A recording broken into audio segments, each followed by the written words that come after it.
Am I doing a thumbs?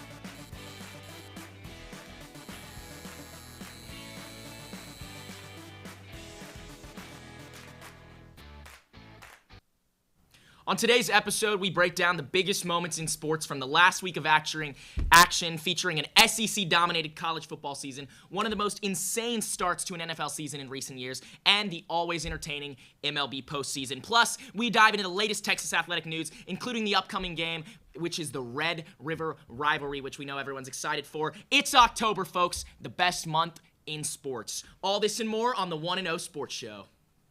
We're going to have an exciting show. We're going to talk about the NFL divisional round and what we expect from it. We talk about Texas's inconsistent start in Big 12 play for men's basketball. We'll finish with some talk about our women's basketball team.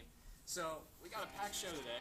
I got to go the other way. You know, Texas A&M, they got a lot of identity issues. Are they an agricultural school? Are they military? Are they blue collar? Are they academics? They're all over the place. So now, I'm always a sucker for a one-handed catch. I have tiny hands. I need 3 of them just to catch a football. So this one-handed grab in the end zone, that's just super impressive in my eyes. That's going to be my play of the week. Mayo pour on college game day. Look at this. Just the guy and the North Carolina, South Carolina game. He's just straight eating it, shirt off, rubbing it on his body. Hey, listen, the Cinderella story ends here, Texans. I'm sorry, man. The Chariots turns back into the pumpkin. It struck midnight. Whatever you want to say. I think it ends here.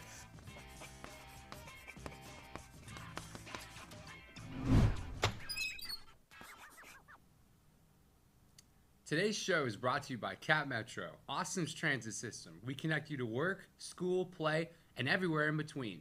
Plan your ride to this weekend's game at capmetro.org. Well, the great thing about our sponsor, Cap Metro, is that they'll get you there whether it's hot or not, and we know it gets hot here in Austin. So, Asher, who is your hot and not of the week? All right, well, I'll start off with the hot. I'm going to go both the 6 seeds in the MLB playoffs right now. For the AL, that's the Detroit Tigers, and for the NL, that's the New York Mets. So since the expansion 2 years ago, the MLB playoffs adding a 6 seed, both times a 6 seed has made it to the World Series. And both times it's been from the NL, right? And yet again, the 6 seed in the NL moves on to the next round, which you won't see up there because it happened late last night. That's Pete Alonso's 3-run home run in the 9th inning to take out the Milwaukee Brewers. And what you did see is the Detroit Tigers pitching and hitting better than my Houston Astros in the first round against a really formidable team that's been, I mean, one of the best dynasties in a while. And Skubal pitched the lights out in the first game. A.J. Hinch managed the lights out in the second game. And a late 8th-run rally in that second game took them all the way. And so, last little tidbit of information, the 2011 Cardinals, the 1964 Cardinals, and the 1969 Mets are the only 3 teams ever in MLB postseason history to win a playoff series after being 10-plus games behind a playoff spot, at least 110 games into the season. You know the 4th team to do that? The Detroit Tigers. So let's see if they win the World Series like all 3 of those other 3 teams did. Well, Detroit, very formidable at starting pitching. The Mets, you know, the vibes, team of destiny. You never know. They can make deep runs this October. Now, Asher, who is not hot? I'm going to have to take it to the NFL here, and I'm going to have to go with the only 0-4 team in the entire National Football League. That's the Jacksonville Jaguars. At the time their quarterback, Trevor Lawrence, was paid, he became the highest paid quarterback in NFL history and in the current, and he has now led this team to no wins in the first 4 games.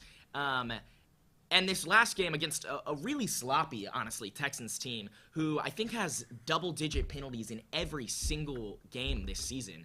That was a game they needed to win to not come out to an 0-4 start, and I think everybody in Jacksonville is really worried about this Jaguars team this season. I mean, I'd say so. You know, Duval County. It's just Duval County now. It's not Duval, you know. Yeah. They're 0-4. So, for my team that's hot, you know, I'm tempted to pick the Mets. They've been the best team in baseball, winning 63% of their games since Grimace threw out that first pitch. But come on, guys. I gotta pound my chest. It is my Washington Commanders. 3 wins in a row, including 2 wins on the road in the span of 6 days against teams with established star quarterbacks, which I think Jane Daniels is looking to be. The Commanders have had 14 scoring drives in the past 2 weeks, half the games they've played in, and Jaden has only 6 incomplete passes in that span. 14 scoring drives, 6 incomplete passes. He can run like the wind. One punt in the last 3 games. Any of us here in the studio could take Tressway's spot as a Commanders punter right now because we'd just be chilling on the sidelines the whole time. The Commanders are looking to kick butt and take names this year, and I couldn't be more proud of them. I mean, and frankly, it's unbelievable. His only loss is his first rookie start. And how many rookies come out and start and win their first game? It never happens. And so the fact that he's 3-0 since then, just outstanding season by Jaden Daniels. Oh, yeah, and especially on the road against a Todd Bowles defense. They know what they're doing down there. Absolutely. I think you saw the Bucs last night. I think that could be a playoff team.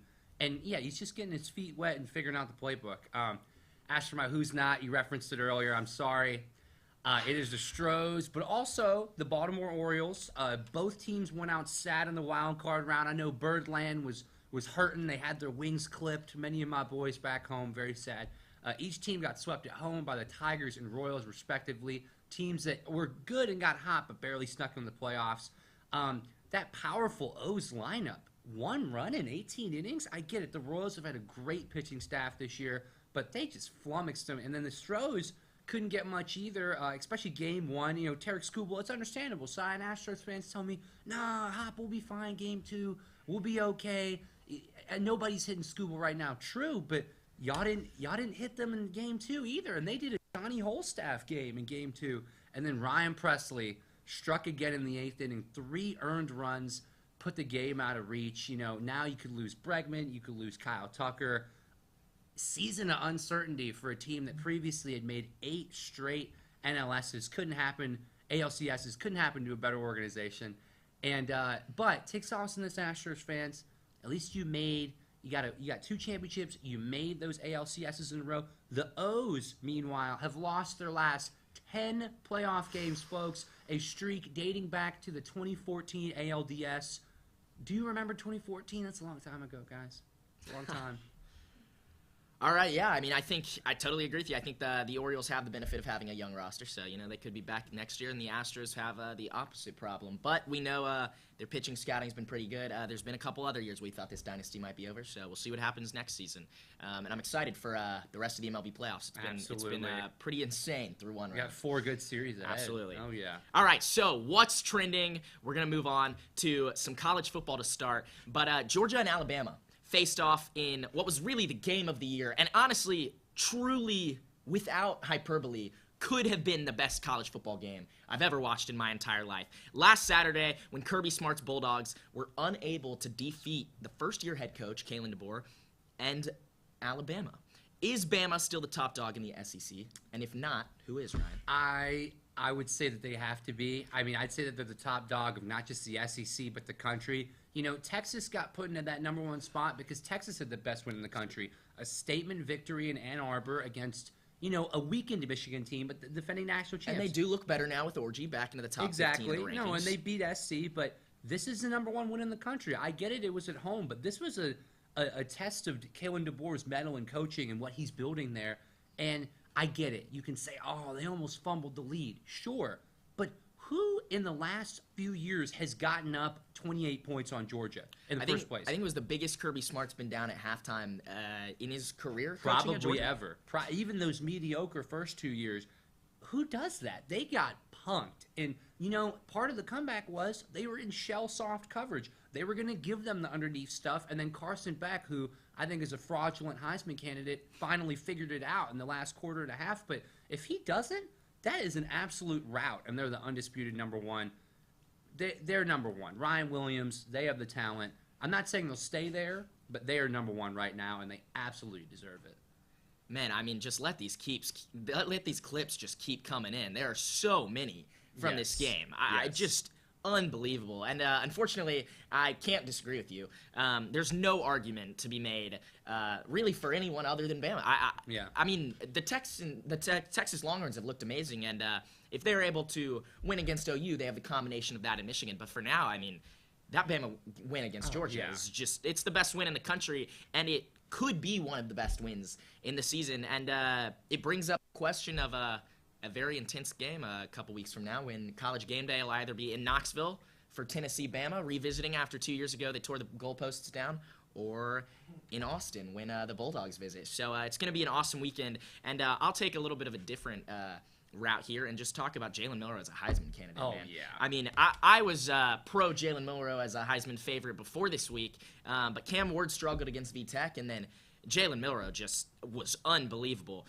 If the Heisman were based purely off statistics of just yardage, maybe he wouldn't be at the top. But he has 18 total touchdowns on the season, 10 passing and 8 rushing, and he has 1 interception the entire season. It's fantastic. I mean, especially in college, you get these running quarterbacks who usually are a little more careless with the ball, right? I mean, they throw a lot of picks. He's 10-1 plus 8 rushing touchdowns. It's unbelievable. And even when they fell apart and let the Bulldogs climb back, it wasn't really Miller's problem. It was more of a defensive thing. So absolutely, Jalen Milroe just looks unbelievable. And he knows how to manage the game now. He knows the check down now. He's not putting the ball at risk, and that's all Alabama needs. I mean, they go down one play, talent. and we'll talk about the play later. Jalen Milroe throws 1 pass, and they're back in the lead. Exactly. Now, bombshell news from the NFL. Unbelievable. Out of nowhere. Well, you could have saw it coming with how bad the Raiders are. On Tuesday, Asher, superstar wide receiver Davante Adams informed his team that he would prefer to be traded. Which team do you think should trade for the 31-year-old superstar? I'm going to go with a division here. 2 teams in the AFC North. I think the Baltimore Ravens and the Pittsburgh Steelers. And I think both these teams should be fighting over Davante Adams. I truly believe if he went to the Ravens, he'd be the best receiver Lamar's ever had. Does he look a little bit past his prime? Maybe. Is he playing with the Raiders and Gardner Minshew? Yes. So I think if he goes in there, he's better than a Ravens Hollywood Brown. He's better than a way past prime OBJ, a young Zay Flowers. That Davante Adams-Lamar combo could really propel this Ravens team from their kind of hot and cold 2-2 start to pass the Steelers, who are 3-1 and leading the division, and then take it to the potential Super Bowl. And if the Steelers can get ahead on this, I think that's really the only way, or one of the ways, that they can keep the lead, because the Ravens are such a stout team. Absolutely. And the Steelers' defense has been carrying them. Justin Fields looks good, but good enough to beat the Ravens for the AFC North? I don't know without Davante Adams. That'd be huge to have him alongside Pickens getting open. Absolutely. I mean, you have 2 mobile quarterbacks there, and especially Fields, you're trying to help him out. He's still a young quarterback. Absolutely. People have to remember this. The best thing you can do for a young quarterback is offensive line protection, which I believe the Steelers have. Yep. Get him another weapon. A veteran Put receiver. out there on the other side opposite Pickens. That would be deadly. But, my answer is also going to come from the AFC. Another contender trying to really get a shot at the Chiefs. They've had their shots before. They've come short. It is the Buffalo Bills. They just lost a superstar wide receiver, Stephon Diggs, who caused locker room issues. Okay, I don't think Davante will do that, because Davante knows at his age now, this is the end of my prime. This is my shot at a ring. This is arguably the best quarterback who's ever thrown to me. Yeah, I said it. Aging Rodgers versus now Josh Allen. I'll take Josh Allen, please. And they need an X receiver on the outside, which they don't have. They have Coleman, he's young. They have Shakir. They have a Kincaid, a good tight end. They need a superstar wide receiver. If he's cool with playing in the cold, I know he's a Cali kid. If he's cool with playing outdoors in Buffalo in the cold, that is your ticket to get a ring, Davante. We love you in Washington. I don't think we're going to trade for a 31-year-old. Buffalo is your ticket. They will spare no expense. Yeah, and so that's just the question of, was Stephon Diggs' locker room problems the issue, or is it just that Josh Allen really works better in a free-flowing offense of a bunch of decent receivers where he can just throw the ball to anyone? Yeah. It's possible that this is a Bills team that's so good they just shouldn't be messed with. But at the same time, they just got blown out by the Ravens, and it looks like Adams could be the missing piece. All right, and when we get back, we'll have our guest, Colin Flickinger, on to judge our best highlights of the sports. So stay tuned. We'll be right back.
Welcome back to the What I Know Sports Show. We have a special guest, Giorgy Ruiz, to judge our picks of the best highlights of the week.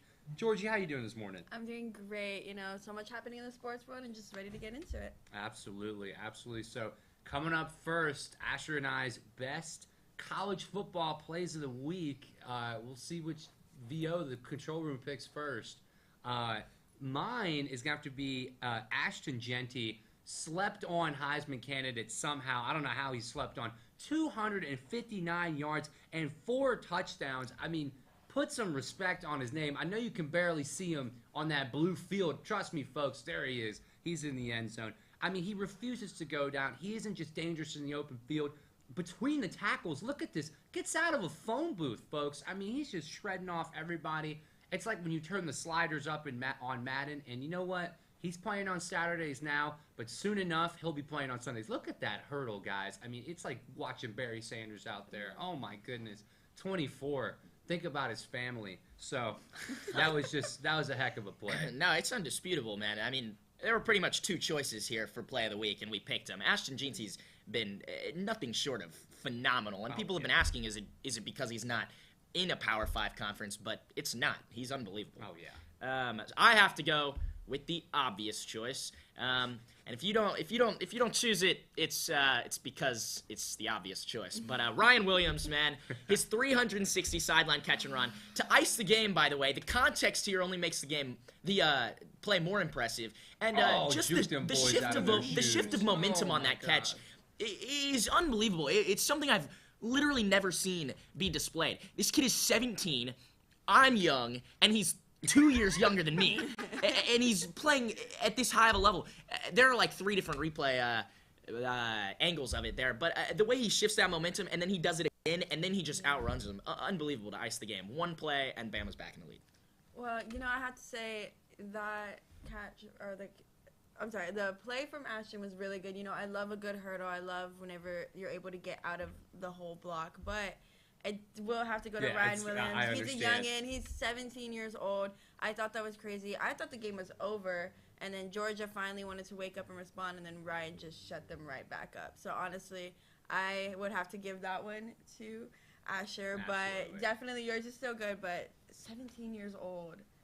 I wasn't. Oh my gosh. Well, yeah, and it's I didn't even know where I wanted to go in college when I was 17. Yeah, exactly. I wasn't even thinking about that. That's crazy. Yeah. All right, moving on. We've got more football, but at the pro level this time. The NFL play of the week. I'll start. I'm going to go with Dan Campbell's offense and a little unconventional Amon-Ra St. Brown to Jared Goff pass catch touchdown. By the way, Jared Goff went 18 for 18 in this game, and a receiving touchdown, and a 70-yard touchdown to Jamison Williams. One of Jamison's just 2 catches in pretty much a perfect game. Goff now has more receiving touchdowns than Travis Kelce, than Mark Andrews, than Sam Laporta, than Jalen Waddle, than Brandon Ayuk. It's unbelievable. It's just Dan Campbell's offense, and that play and just the context behind it in an 18 for 18 game is really phenomenal. Well, and it was another time where it was a big stage, Sunday night football. What a game that was. And they're like, we're going to have the wide receiver throw it to our non-scrambling quarterback. I mean, you got to love Dan. Yeah, Amon-Ra's self-proclaimed he is the third-string quarterback behind Goff. That's kind of tough. Now, mine, we all know how good of a player Derrick Henry is, but folks, look out for this speed. I mean, did we think he still had this in him? Well, okay, we're frozen right now. Okay, you can kind of see it. Look at this speed, folks. Gets out from between the tackles. Oh, my goodness. That's defensive backs he's outrunning. The man is built like a fridge, and he just burned those boys 87 yards to the house on Sunday night. Look at him fly. He's still a top 3 back in this league, and he's showing y'all. Look at this, man. He goes untouched. 87 yards. People said, oh, is he past his prime? Is that why he's signing with the Ravens? Analytics nerds said, oh, you don't pay a running back that much money. You're the Titans. Look at the Titans. They're stuck with Mayo, man, Will Levis. Can't move the ball up and down the field. And you let Derrick Henry go to the best rushing team in the NFL. What a critical mistake. He's way too big to be moving like that. Oh, it's my unbelievable. goodness. Both of them are really good picks. I know I liked yours, just a little switch up. You wouldn't be able to expect it. But I love a big man touchdown and just be able to show that he got the speed on him and be able to outrun not 1, not 2, but 3. Definitely. So I was going to have to go to Ryan on this one. That play was just great. I love whenever they're able to just get the ball rolling. It surprises everyone, and it always surprises me. But what we have going on next? So we're taking it to the Diamond. We've been talking a lot of baseball, but if you don't like it, sorry, it's October. Best MLB playoffs highlights of the week. I guess I'll go first here. Tarek Skubal and the Tigers did great as a staff mowing down the Stros. But my highlight of the week, Cole Ragans, 6 scoreless innings, 8 strikeouts against one of the best lineups in baseball in the Baltimore Orioles. On the road in his playoff debut, got him looking, ring him up, and then this is the end of the game. This is it's also to the relievers as well. Scoreless innings throughout both games from the relievers. What a performance by this Royals staff. Kansas City can dream again. Shout out Professor Kevin Robbins. The Royals can dream once again. And just to do it against a top 3 lineup, maybe in the sport, is really special. In your playoff debut on the road, Cole Ragans, take a bow.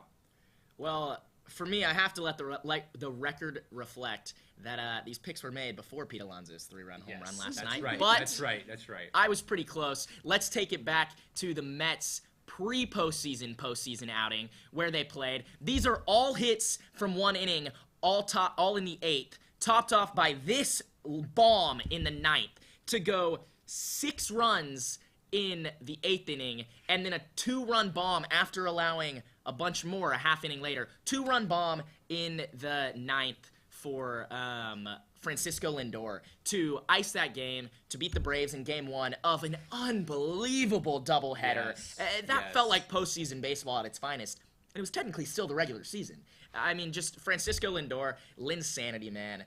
Those Mets, man. That's a new one. Just the 9th inning. The 9th inning magic from this Mets team. A 2-run home run to make the playoffs. A 3-run home run to make the next round of the playoffs. It's nothing short of... You couldn't write it better. It's a Disney movie. It's a team of destiny, I'm telling y'all. Oh my gosh. Both of these seem like they could be straight out of a movie. You got the 6 scoreless innings, and you got... Oh, I'm sorry. And then you have this just Mets. amazing, oh my god, this amazing bomb. Oh, this one's kind of hard. Because you got 6 runs plus a 2-run bomb, and you got literally just no runs in 6. I'm gonna have to give it to...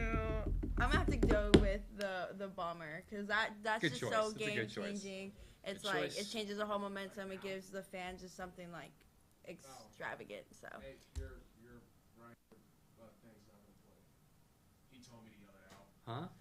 All right, coming up, we got the worst... Okay. That's fine. You can pull it up on the computer if you want. Okay, wait. No, keep going. Okay, No, we've got the worst everybody saw mistake it. of the week.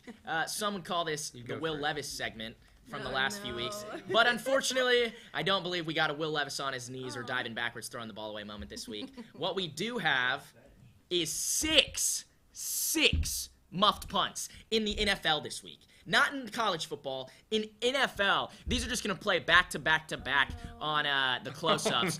Vikings, muff a punt here. Saints, muff a punt here. That's a Falcons touchdown. That's brutal. Yeah, just absolutely brutal. Texans, muff a punt here. That led to a Jaguars touchdown. Eagles, muff a punt here. Yes, he got hit. Yeah, he got shoved. It was a flag on the Eagles. It did count. Bills, muff a punt. They recover it. And there was another one unshown. Just, I mean... I don't even know what to say about it. Clearly, special teams need to be getting a little bit more attention from these coaches. Because Justin Fields had a couple fumbles, and there were so many punts that I couldn't even pick Justin Fields' fumbles. That's how bad this week was for special teams. So, yeah, I mean, shout out to Mahomes for injuring his number 1 receiver, but I have to give it to the 6 muffed punts here. That is What about you, Ryan? crazy. So I'm going to have to give it to, let me take you back to, I believe, last Friday night. I'm biased here. My high school teammate, shout out Josh Clark, plays for the Virginia Tech Hokies. The Hokies got hosed in Miami. I'm going to show it to Giorgy real quick because she's the judge. That's a catch, Giorgy. That's a catch. And they ruled it no catch. Now I will. If you're watching, they did play. Hey. My VO played. If you're watching Yes! this show, you've probably Gosh. seen this play. Yeah, I gosh. mean, I wouldn't say it's indisputable, but this was called a touchdown on the field. This would have been the biggest win for the Hokies in at least 5 years. Top 10 victory on the road at Hard Rock Stadium in Miami. It could have derailed this Cam Ward Heisman run. Look at them celebrating. They know they've won the game. but they were robbed of victory. I just think it's ridiculous. They went to review. I don't know how you can say that there is irrefutable evidence on the replay review that was an incomplete pass. Ridiculous stuff. Ridiculous. Little movement there, but look who comes back up with it. I think the problem here by far is the call on the field. I mean, look, do I think it was a touchdown? No. Do I think you can prove that it wasn't a touchdown in that replay? Absolutely not. Exactly. By calling it a touchdown on the field, you've really set yourself up for failure, to be honest. But and again, maybe I'm biased, but my perspective on this is tie goes to the runner. Okay, a Hail Mary is such an improbable sports happening that you have to almost call it, if it's close, a catch on the field. As a fan, I don't disagree. But as a ref looking at the rule book, Miami, this is a tip drill. You got to just smack it down. Why are you trying to make a play on that ball? Smack the ball down. Bad coaching from Miami. They deserved to lose that game. They were up 10 points. Oh, no. Virginia Tech was up 10 points. Miami gets back into it, but Miami, you deserve to lose that game. Watch out for the Cal Bears and their woke agenda this weekend. Watch out. Watch out. Yeah, no, that I completely forgot about that game, and then I remembered to be able to call it a touchdown on field, and then you don't have enough evidence to roll a touchdown, but you don't have it to not roll a touchdown and you overturn. That was definitely the Hokies game. And the muffed punts, there's something we got to talk about because 6 is kind of crazy. Unbelievable. It's wild. That is but wild. That one was, I think, Ryan's has to be the biggest ref mistake because they were just robbed of a win. It was their win. They were fighting all the way through, and, at the very end, it was just too close to call, and yet they overturned. Okay, so y'all are all tied up, so we got one more left. What do we have? Well, it looks like we have a pair of free kicks duking it out. I'll let you start, Asher. Yeah, so we generally call this our miscellaneous sport play of the week. Often it'll go to college volleyball or the WNBA playoffs are on right now. And unfortunately, nothing wrong with those. It's actually been pretty great so far, but these free kicks are just unbelievable. Let's take a look. I have to go with a free kick from the Champions League this week. Stuttgart versus Sparta Prague drew 1-1 on Wednesday. No goals after the 31st minute, where Stuttgart kicked this beauty of a free kick. And I mean, it looks good, but then when you see that replay, literally the most upper 90 kick you can possibly kick. The goalie, it gets the goalie's fingers, it hits the sidebar, it bounces in. Yeah. Quite literally impossible to save. The most perfect kick you could possibly kick. Goalie did well to get a hand at that. Goalie did well to even get a hand on it, and just impossible to save. So I have to give it to Stuttgart's free kick there. No, that was good. Well, so my free kick comes from the prestigious MLS. Oh yeah, we're taking it stateside, baby. All right. Inter Miami, the GOAT, Lionel Messi. The wall's set up right. Oh, you think you're good. You think you're good. Messi's old now. We set up the wall right, boys. No, you're not.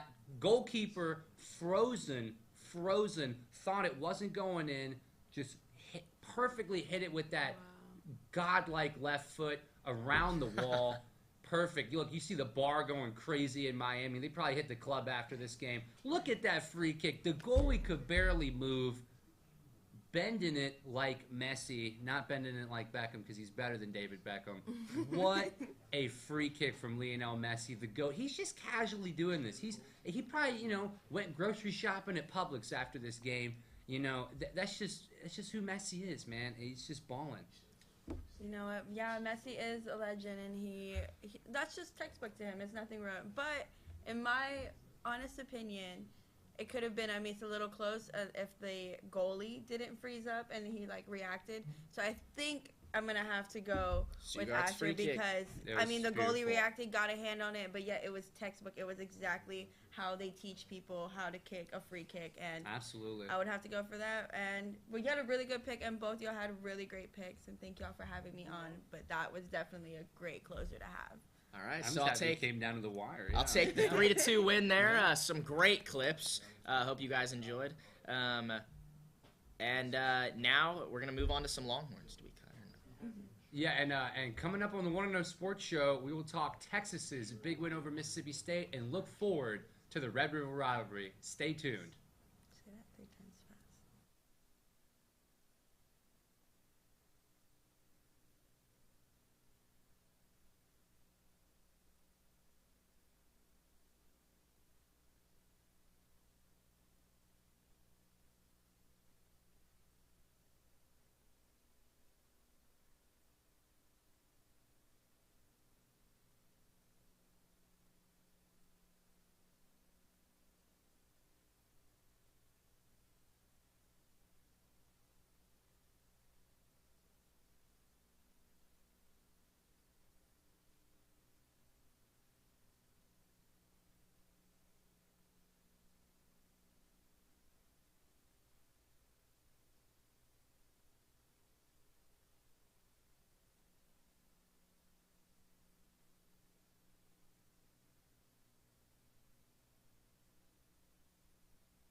All right, so welcome back. We've got some Texas athletics for you Longhorns fans out there, or you Longhorns haters out there. I know there's a lot of those. We're going to start with last week. The Longhorns moved to 5-0. God bless. Last Saturday, despite a bit of a struggle, you could call it, against a weak Mississippi State team. Pretty undoubtedly the worst team in the SEC. What went wrong for the Longhorns, Ryan? Well, I think some of the issues with the offense come from the fact that Arch is young, inexperienced, and still learning the system. I mean, guys, he enrolled early. Like I feel like people think that Arch is older and more mature than he actually is. He's a Manning, but he's just a kid. But I'm not going to lie to y'all. It concerns me how well the Bulldogs were able to run the football and control the time of possession. As you said, this is almost undisputably the worst team in the SEC. And Texas got gashed for 150 yards on the ground, and the Bulldogs had the ball for 35 minutes. That is not sustainable against even a more mid-team such as Arkansas or Kentucky on the schedule. Mississippi State will probably be a touchdown underdog or more in all of their remaining conference games and still ran it right down Texas's gut. The Longhorns cannot do Oklahoma do this. Let Oklahoma do the same while they're trying to mask the mediocre quarterback play that they have. Yeah, no, so I don't disagree, but I will say I'm shocked, not by you, but by the general consensus of Arch hate after this game.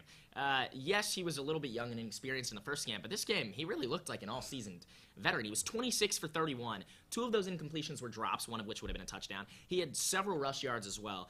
Arch really played phenomenally well against this Mississippi State team, and while the run defense was a concern, I wouldn't say it was why we struggled in this game. Yes, they had 150 yards, but they only put up 13 points. I think the problem came from our offense, which came from Jadon Blue's 2 fumbles and a Jonte Cook drop. So just some sloppy mistakes that took away drives. I think if we have those 14 extra points early in the game, we probably end up with 21 or 28 more points total just based on momentum.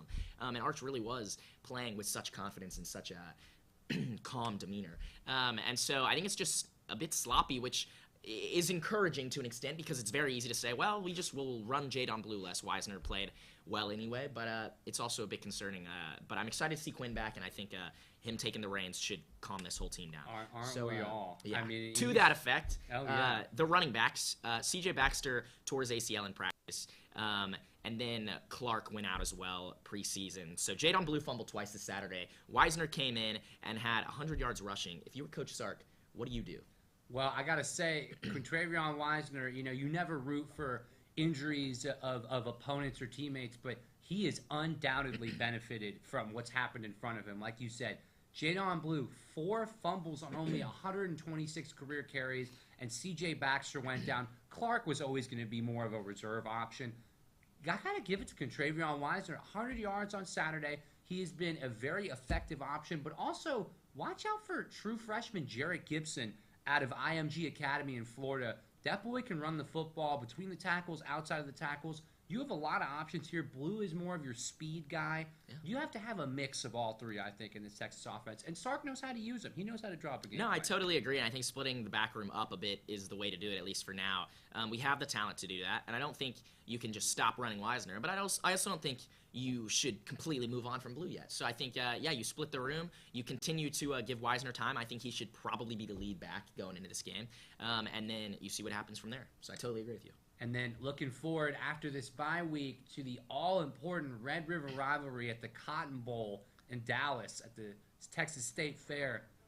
OU, how do you think they're going to approach this game? What is their game plan going to be to get past this stout Texas defense and potentially stop the Texas offense? So my thought process at first was I had heard people talking about, OU's stout defense and stuff. And my response to that is, what stout defense? They gave up 338 yards to Auburn last week. Their O-line is worse than their D-line, which doesn't look like it has the last few years. And while I think running the ball down our throats is the way that they win this game, I don't know if they have the ability to do so, but Mississippi State, I would have said the same thing, and they came out with 150 yards. So I would say the way the Longhorns go out and win this game is Sark finding some happy medium between that Arch offense that throws it deep every other play and that Quinn offense that tends to be a lot of checkdowns and seam balls through the middle. I would like to see Quinn air it out a little bit. I think when Sark lets him do that, he plays with more confidence. Talk about Bama away last season. And I think if he does that,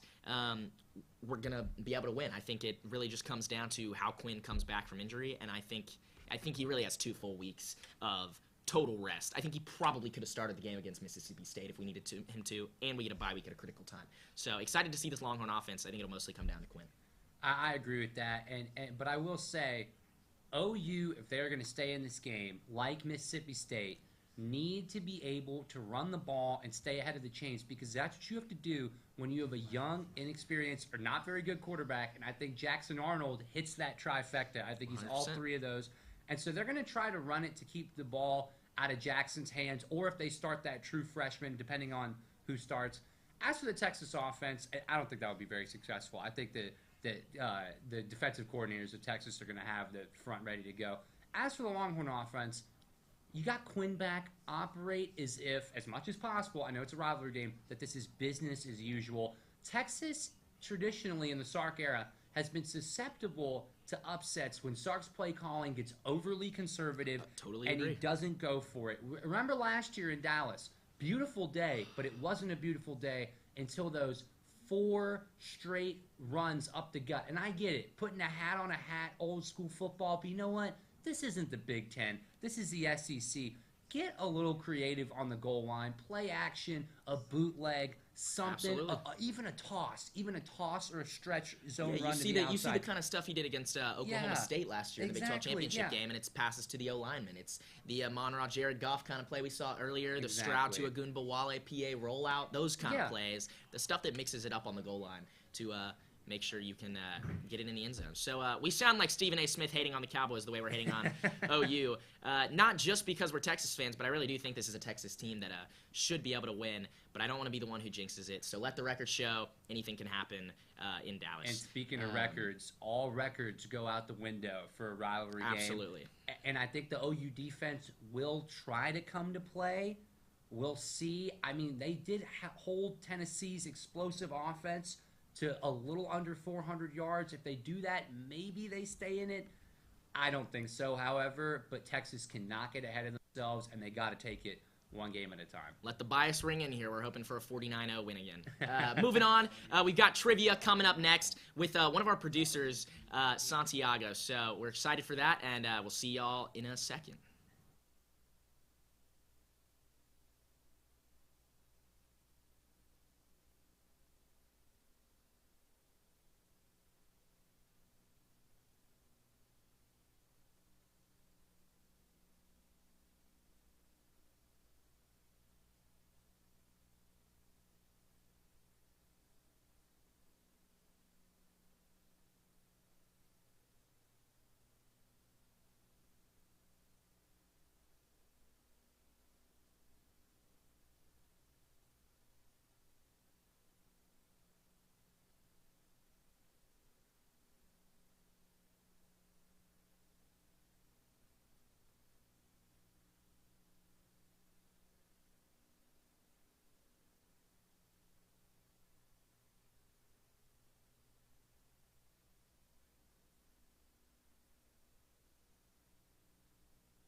the 1-0 show. We've got one of our producers, Santiago Ortiz, on here. Everybody give him a little hand. He's the one who makes this all happen. We've got one of the biggest trivia panels we've ever had. So Santiago's going to be leading us with some questions, and we're going to go a little free-for-all action. Might expose me or Ryan. We don't get to do research for this portion. So. Yeah, guys. So here we go. Super excited for this trivia segment. Should be a good one. This is amazing to see you guys all on here on this panel. Sure. But let's get right into it. All right. So in 2008, the New York Giants defeated the 16-0 New England Patriots in what was an amazing Super Bowl from a pass from Eli Manning. So who caught the game-winning touchdown pass in this game? Was it A, David Tyree, B, Jeremy Shockey, C, Amani Toomer, or D, Plaxico Burress? This was 2008. Game was in Arizona. Do we just take turns? Yeah. Just, So I'm just gonna give you guys, let's go with 20 seconds to think about it. You guys can brainstorm out loud if you want. I'm not gonna. I don't know. I'm not giving up this answer to anyone who doesn't know. I think we can start over there because. No, start over there, man. No, I think you feel a little confident. I heard know some- I got the answer. I think he knows I heard he some got the things answer. I got the coming answer. from the Man, I producer. know the play. I know, but I don't know if I know the name. All right, well, let's start with the most confident side over here. So let's start No, with the I right think we side. can If you start can with cut that. back to the Okay, fine. cut back to the Start with table. that. C. I'm gonna go with C. Amani Toomer. Okay, see. How about you, Yeah. Asher? I go with David Tyree. David Tyree. He made a famous play in that game. I'm also going with the game winner. The game winner. Wait a I don't second. know any of these people. Oh, he David was gonna go Tyree. David Wait a Tyree. second. So I'm not So too I can lost. explain it. Because David Tyree helped seal the game with the helmet catch, but Just- it wasn't in the end zone. Yeah, make the pick. Yeah, all right, we gotta. Come on, we don't got all So you know day. what? We It's got a pick trick 'ems to do. question. I'm gonna go with Plaxico Burress. Yeah, I'm pretty sure it's Plaxico Burress. David Tyree made the helmet catch. Did not catch a touchdown on that drive. Yeah. Wasn't the helmet catch? Was that 2012? Yeah, so let's set the record straight. 2008 was in fact the helmet catch. So that was David Tyree, and then Plaxico Burress did in fact catch the game-winning touchdown pass. So congratulations, Ryan and Colin. You guys are up Right. 1-0. So y'all are going first next time. That's fine. Yeah, That's so fine. I I don't don't think- That's Make fine. sure we didn't give away the answer. Okay, so as you guys know, the Detroit Tigers unfortunately defeated the Houston Astros. Fortunately. Unfortunately. Yeah. Unfortunately, but this snapped a long post-game losing streak for the Tigers, who up until recently had not won a postseason series for a while. So let's go back into the question is wrong up there, but who has the longest consecutive playoff losing streak in the MLB all time? This is not a current active streak. This Is is it series? A, the Marlins, B, the Series, Twins? or- Yes, this is series. C, the Rockies, or D, the Pittsburgh Pirates? We were just Okay, So well, this is Consecutive consecutive playoff series series losses. losses. Yes, sir. So I know it's not the Pirates because they've been playoffs twice since 2013, and they won the wild card round in 2013. So Okay. they only have 1 or 2 series losses consecutively. I know the Pirates don't win a lot of playoff Yeah, games. but we I don't definitely go know to that. a lot of playoff games, so that doesn't really get us Oh, in okay.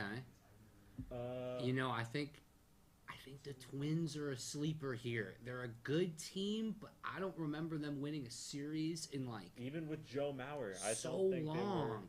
But like the Rockies and the Marlins, like I don't know why I'm leaning I don't think it's. oh, I think it might You're be leaning the towards Marlins. Marlins, I'm gonna Georgie? go. but they don't make I feel much like that's either. wrong. Yeah, but I don't know if the Same Marlins logic. Yeah, made but I the think playoffs. that That's what I'm trying They to made the They last made time the they made it was playoffs. a pandemic year, and they did lose in the first round. I think did they not play the Phillies last year in the The Marlins?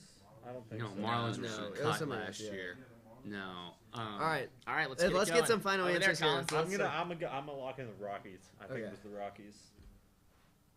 I am going to go with my initial sleeper, the Minnesota Twins. I'm gonna go the Rockies as well. I'm gonna go. I'm probably gonna get this wrong, but I'm gonna go Marlins. okay. So we have our answers all locked in.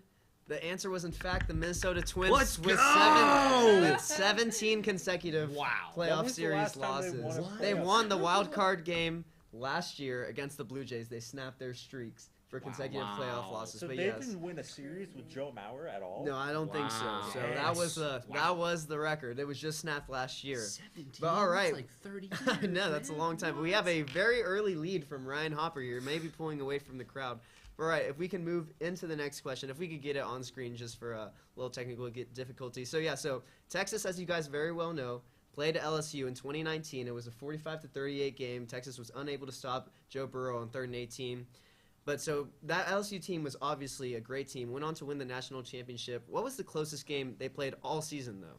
Was it A, Alabama, B, Mississippi State, C, Texas, or D, Auburn? Did they play anyone close that whole season? What season was it? This was the 2019 LSU team. They played Alabama in a great game. Lots of NFL players in that game. But like Mississippi State was a tough game for them. Man, I know the answer. I just remember that. I don't know the answer because I just remember them blowing everybody out pretty much. They had some iconic there games was like one OU. team that they didn't blow out. I remember. All right, at least I think. I might be confusing. How about this side of the table? We're hearing a little silence over here. Yeah, no, we're seeing some crazy I'm motions from I'm gonna be Raymond honest. here behind the I'm camera. pretty sure I know the answer, but the Give confidence okay. only makes it worse if I'm wrong. Okay. So, Georgie? Okay, I'm gonna just go with. I don't know. Our audience back here is making me double guess everything, but I'm gonna go with Bama. Okay, it's a good pick. I'm pretty sure Texas actually had a really close game against LSU that season. And I grew up a Texas fan, so if I'm wrong on this, and that's not correct, I'm pretty disappointed with myself, but I'm pretty sure that we actually played pretty well in that game. I remember it being shockingly close. So I'm going to go with Texas. I'm going to go with the Twins principle, the slept-on pick. Give me the Mississippi State Bulldogs. Okay.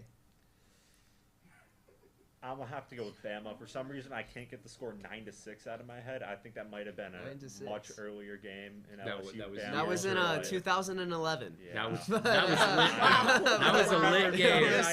Not 2019. That was with that drunk kid All in the right, stands. so we have our answers all locked in. Unfortunately, though, you guys are all wrong. The answer was Auburn. Wow. Auburn played in Death Valley. Yeah, in Death Valley, the score was 24-21, I believe. It was a 3-point game. Auburn played the closest. Initially, I thought it was Texas as well. Shout out Keontae Ingram for losing us that game, dropping the pass in the end zone. But How much did we end up losing by? We lost 45-38. So that was a 7-point game. Wow. Auburn's was a field goal game. But That's yeah, crazy. that one's a sleeper pick right I'll there. take so the closest. we're still on the right track. we still have Ryan up 2-1. I said before the show, if there was any Texas trivia, I was not getting it right. I did not. But all right, so Not my wheelhouse. let's move into our fourth question. Last night, we saw the Atlanta Falcons defeat the Tampa Bay Buccaneers in what was an extremely exciting game. Kirk Cousins threw for 509 passing yards, setting the single-game record for the Atlanta Falcons. But let's move back to the rushing side of the ball. Who is the all-time leading rusher for the Atlanta Falcons? Is it A, Michael Vick, B, Michael Turner, C, Gerald Riggs, or D, Devontae Freeman? I like how This is we a misspelled- great- We misspelled Gerald. This is Gerald. Hey, this is a great question because I'm really torn between three of these people. I don't think it was Mike Vick. I don't think he was there long enough. It's But the one that was man, on the he was 27th. electric when he running, was but I there. don't think he was there long Shout out Michael Vick, Hampton, Virginia, superstar. I remember Michael Turner. Man, this is really exposing my first trivia Madden knowledge. game. No, Yeah. for real. Man. Granted, it's coming at a poor time for me. I think NBA history is the most up to date I'm on. So But it's really Devontae, exposing my NFL knowledge. honestly, you think, you know? That, he was there for what? Like He 8 was. years? Super Bowl year too. Yeah, but then Michael Vick's peak was cut short for a different reason. But Michael Vick was a quarterback. There's no. But Michael Vick had Bro, multiple do you 1,000 know- yards. do you I know know, Michael I know. Vick? Yes, I know Don't- Michael Vick. don't I'm sleep just on saying. running quarterbacks.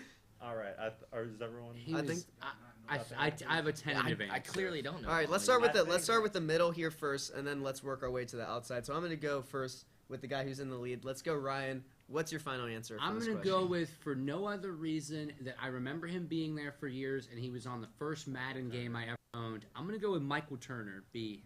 B. Okay, Asher. I was tempted to go with Vic, though. I'm tempted to go with Vic as well.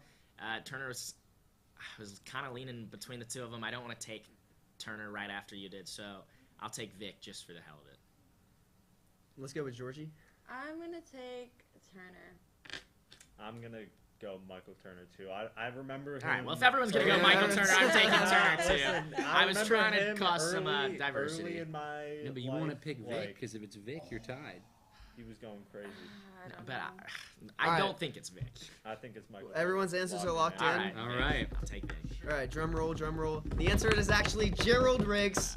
Wow. The all-time leading That's a rusher crazy for the pull. Atlanta Wow. Falcons. Michael Turner was in fact second place though. Okay. So Falcons, where running backs go to die, apparently. Yeah. Yeah. Michael Turner was in fact second place for Good that luck, one. Bijan Wait, Robinson. about yeah, to say, future good luck. Bijan Yeah, Robinson. Futures. Yeah, Put it with in his pin. 7 carries a game, tying with Tyler Algier. Put it in I'm pin. sure. Oh my God, That's Tyler. Okay, well, let's move into this last question. This last question will be a free response question, and will serve as a tiebreaker.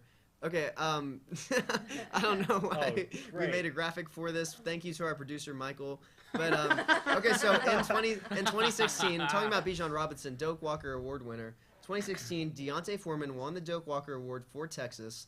He broke the consecutive record for most consecutive 100-yard rushing games. So I'm going to ask you guys, how many yards did he rush for in the 2016 season? And whoever is closest will win. But it's not Well, Price is Right style. You can go Yeah, over. whoever's, yeah, you can go Okay, over, you okay, can go okay. under. I don't know if y'all are going to go over on this one, though. That's all. I 7,000. remember, vaguely 7,000. remember Yeah, him maybe. having a absurd season. You know, college season is a little shorter. You see, I remember rushing stats from Is the bowl game 2015 count? and Yeah, 2019.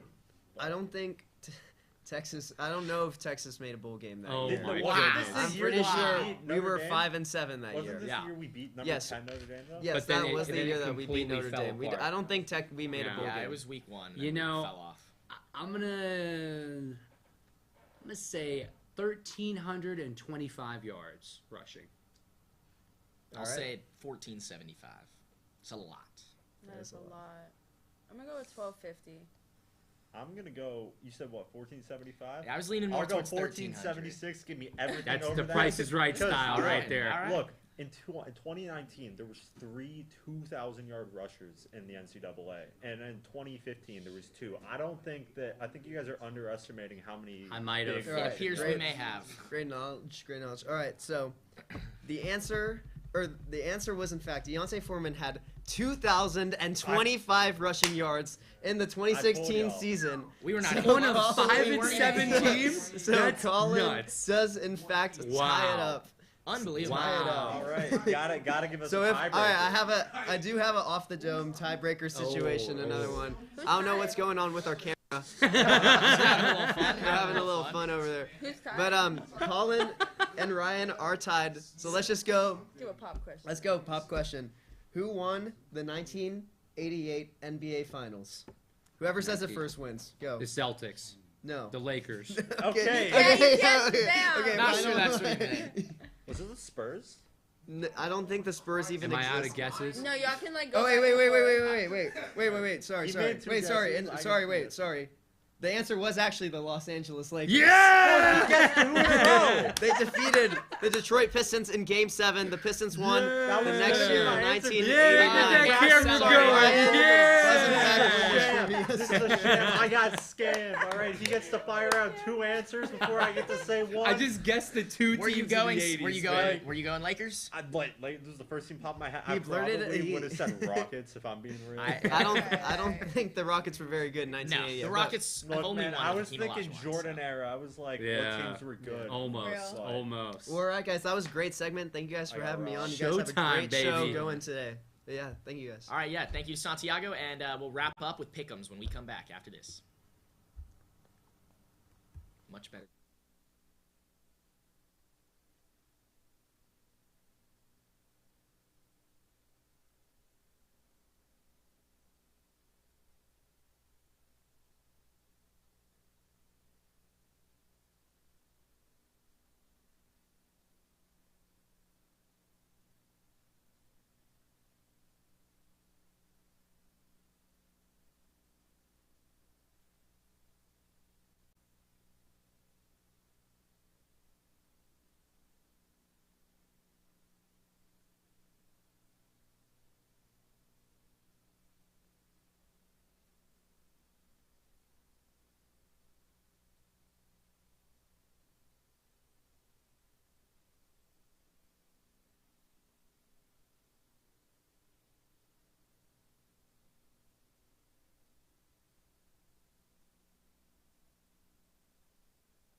All right, welcome back. It's your favorite segment of the week. We may not have Lee Corso's headgear, but we're not losing our fastball. So it's the pick'ems. All right, coming up, Michigan State goes to Eugene, Oregon to face the Ducks. Who you got, Colin? I got to pick Oregon. Look, I went to Michigan State for a year before I transferred here. I love Michigan State. I don't think they can get it done yet. I think in 2 years, if this matchup was played, Aiden Childs develops, Nick Marsh develops, Jonathan Smith runs a really tight program, I think that they win that game, but not this year. I would agree. I think, though, if you're a betting guy, take Michigan State plus that 23.5. Oregon has had a very, very concerning offensive line. They were supposed to be one of the best units in the country. They have been held together with duct tape and glue. Take Sparty to cover. Ducks win, though. Just got to reiterate everything Ryan said. I'm not super high on this Oregon team, especially as the 6th seed, but I can't imagine that Michigan State pulls out an upset here. So I'm going to take Oregon as well, Oregon all around. Next up, we got number 9 Missouri coming into College Station, playing number 25, just barely ranked, on the verge, Texas A&M. Who you got, Colin? I got Mizzou. I think it's going to be a lot closer game than some people might think. This A&M team isn't the best, but they play well to Minnesota's weaknesses. Their D-rush is really good. Brady Cook can't stay composed in the pocket. If he can, though, watch out for Jordan Berner. I think he might go for 150 yards, 2 touchdowns. Totally agree. And the A&M offense looks much better with Marcel Reed at quarterback. So I think it is an A&M offense that could potentially come out. But I have to go the same way.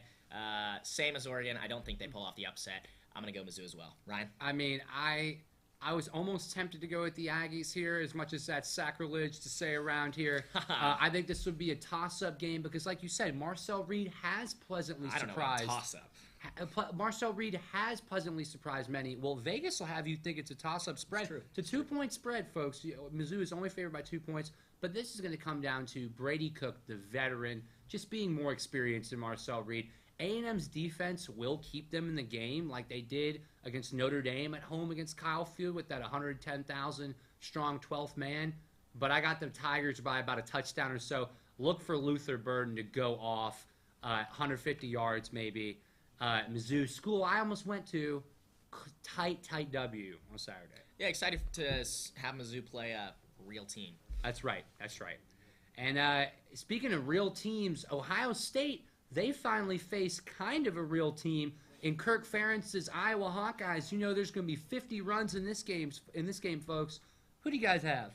I mean, a real team, but more of a real school. People know Iowa, but is Iowa going to stand a chance against the Iowa State football program?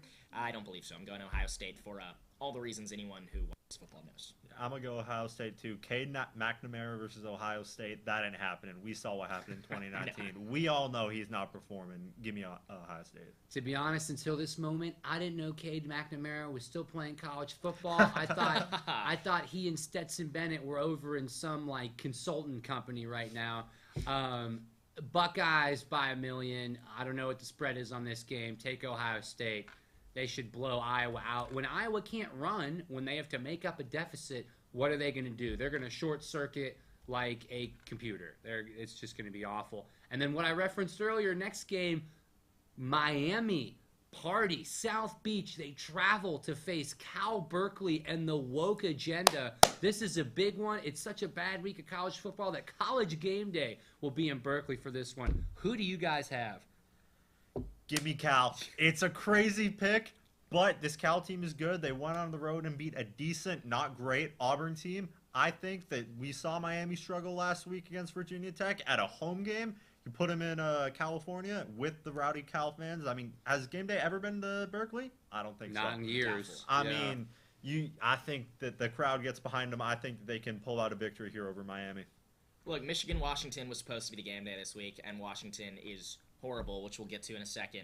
So, kind of get it, but what a horrible, horrible game day. I totally disagree with you, Colin. You're insane. Miami playing kind of a slow start against VTech last week only gives them more of a chance to bounce back. That's typically what happens with these top teams, especially with a quarterback with so much ferocity in Cam Ward, although you don't see it in his playing style. So, no, I think Miami comes, they bounce back, they start quick. They finish quick. They just blow them out all the way through. Well, as I recall, surprisingly, I believe this game is only about a touchdown spread. I think Miami's only about a touchdown favorite. Folks, as much as I would like to go with my woke brethren there in Berkeley, I'm going to have to go with the Hurricanes. I think they win by 2, maybe 3 touchdowns. Much better quarterback, much deeper team. I get it. Cal almost went to Tallahassee and won, but let's be honest, going to Tallahassee and winning isn't very hard. And also, why is this college game day game this week? There's going to be some great signs, don't get me wrong, but me personally, I'm partial to some service academy football. Navy goes to Air Force this week. That Totally could have been agree. college game day. You're going to blow them out. The oldest rivalry in the South, Auburn against Georgia, is this weekend, and that couldn't have been game day. I get it, Auburn's not that good. Come on. What are we doing here, ESPN?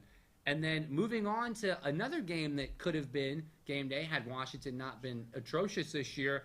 The number 10 Michigan Wolverines are going to scenic Seattle to face the Washington Huskies. Who do you guys have? I'm not going to say anything good about Michigan. Michigan's winning. Passing on. Totally agree.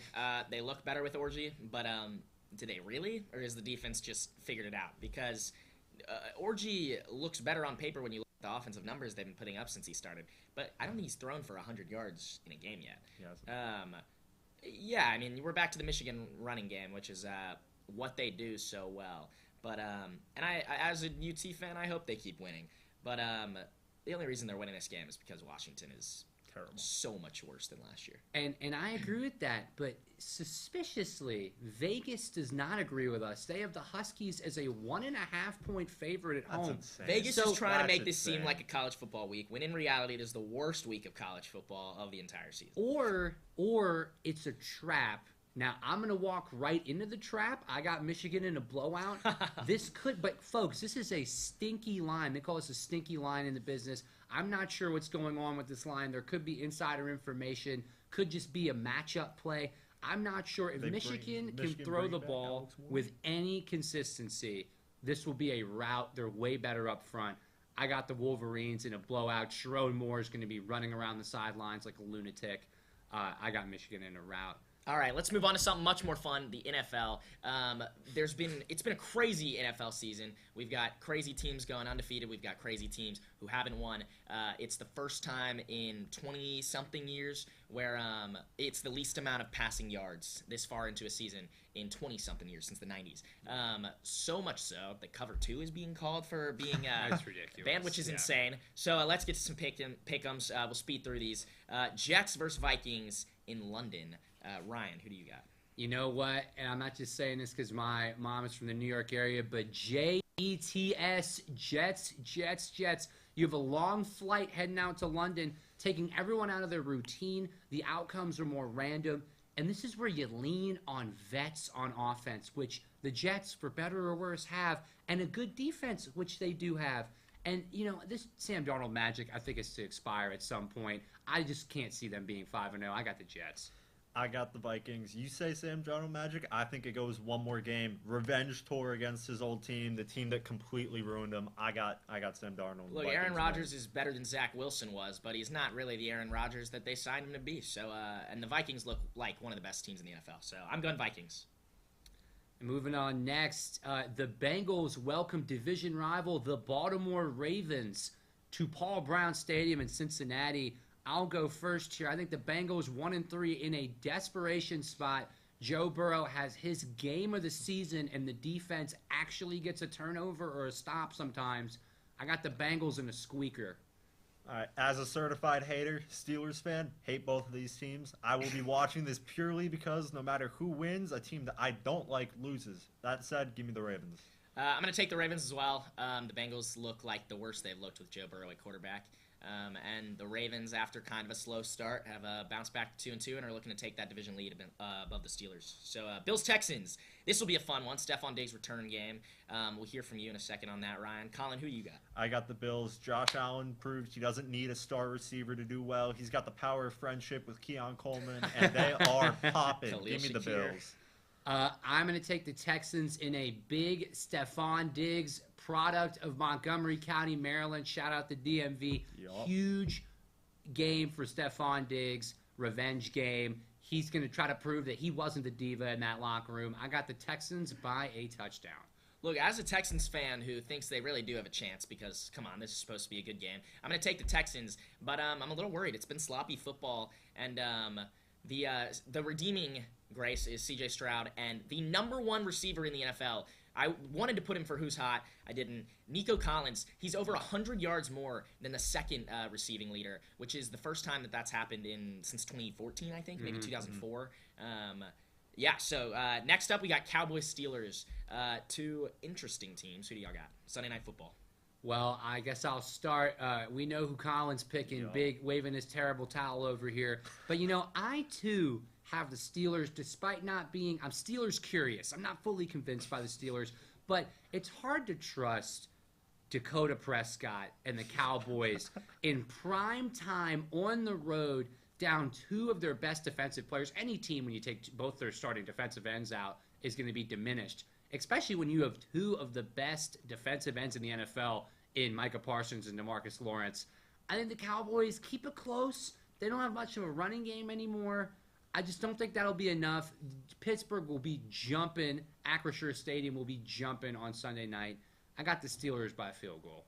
I'm going with the Steelers. This game is giving me the scares, though. I mean, last time we played the Cowboys in prime time, the Steelers fake spike it, throw to Antonio Brown, touchdown with 40 seconds left, and then Zeke Elliott just marches down the field on his own and beats us. I mean, I still lose sleep over that game. But, I'm still going to go with the Steelers. Got to ride with the boys, but I think it's going to be a really close game. I think this is one of the more interesting games of the week. This could be a blowout either way or a really down to the wire. I'm going to take the Cowboys, partially to mix it up and partially because I think that the Steelers team is a bit of a fraud. Their defense is fantastic, but I don't know if Justin Fields has really proven it quite yet. If he keeps this up for a few more games, I'll say, I'll hop on the Justin Fields train. It was the Bears' problem. But for now, I'm going to say the Cowboys are still a great team. Yes, DeMarcus Lawrence is out. Yes, Micah Parsons is out. It's rough with the injuries, but I think the offense could outscore the Steelers' offense, so I'm going to take the Cowboys. Last up, Saints versus Chiefs, Monday Night Football. A really hot Saints team versus a really cold but undefeated Chiefs team. Who are you taking, Colin? I got the Saints. They last year fired their offense coordinator, brought in a new guy. This offense is completely revamped. Derek Carr looks like he's got new life in his career. I mean, this Saints team, they're sneaky good. I think that they can pull off, an overtime upset against the Chiefs here. All right. I think this might be closer than people expect. If this is a big number, take the Saints plus the points. I love the way that Derek Carr has revived his career. He was the only thing keeping the Raiders halfway decent for the better part of a decade. With that being said, the mark of a great team is the fact that you can still not play your best game and win, and that is exactly what the Chiefs have done. They're 4-0 despite not playing their best football, despite Travis Kelce still being out of shape from eating bonbons with Taylor Swift all offseason, despite the defense not fully playing to its potential. This is where the Chiefs get back on track at Arrowhead on Monday Night Football. Biggest game of Mahomes' season right here so far. I got the Chiefs. Look, I totally agree. And the Chiefs are 4-0, but, I mean, they've won by a combined, I think it's 10 to 20 points, somewhere in there. It's a lot of the games have come down to the wire. Rashee Rice is now injured. Pacheco's injured. Mahomes has 5 interceptions through 4 games, which isn't for the most part because of drops by receivers or tipped passes. Yeah. They've been true interceptions. And you could say, well, maybe it's the fall off, but come on. I'm not taking Chris Collinsworth's sides here, but it's Patrick Mahomes. At some point, he's going to bounce back. And that's what we're looking at. And even if they don't this week, I still think they're able to pull out a close win. I think if they bounce back and play Chiefs football the way it's been the last few years, they blow them out. So I'm going to take Chiefs. Anyway, that's it for this morning for the 1-0. In the March to October, it's over. We finally made it. We're here. Welcome to October. A great week of sports and a great month coming up, hence the long show. Thanks for tuning in, and make sure you tune in next week at 11 a.m. Be sure to check out our sister shows, College Press Box on Monday night at 6:30 and College Crossfire on Wednesday nights at 9. This is Colin Flickinger. I'm Asher Rigo. And that's Ryan Brown. Have a great one. Sorry. Ryan Hopper. I just shot a wedding for a guy named Ryan Brown. That's on me. Ryan Hopper, Asher Rigo, Colin Flickinger. Yeah, catch me on Crossfire next text week. the 2 of us on Crossfire on Wednesday. We'll see you guys next time.